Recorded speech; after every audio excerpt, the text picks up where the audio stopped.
tai pasidarome mes skylutę, štai šitoje, sakykime, vietoje, šiek tiek pasukinėjame, kad skylutė būtų didesnė.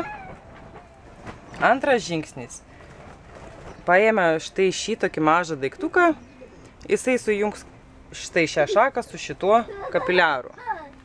Taigi, jeigu sunkiai lenda, mes šiek tiek, gali tai užtrukti, aišku, šiek tiek pasukinėjame.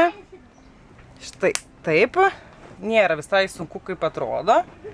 Kitas mano žingsnis tai būtų, imam šitą kapiliarą, dedame štai šitai prie kiekvieno augalo. Taip pat užsukame, į vieną kitą pusę pasukinėjame. Šiek tiek gali užimti kelias sekundės. Štai. Taip. Ir kiekvieną šitą kapiliarą paskirstome štai šitaip. Vienas čia, antras čia, įbedame iki pat galo. Štai čia iki šito galo. Taip. Ir toliau čia. Ir viskas.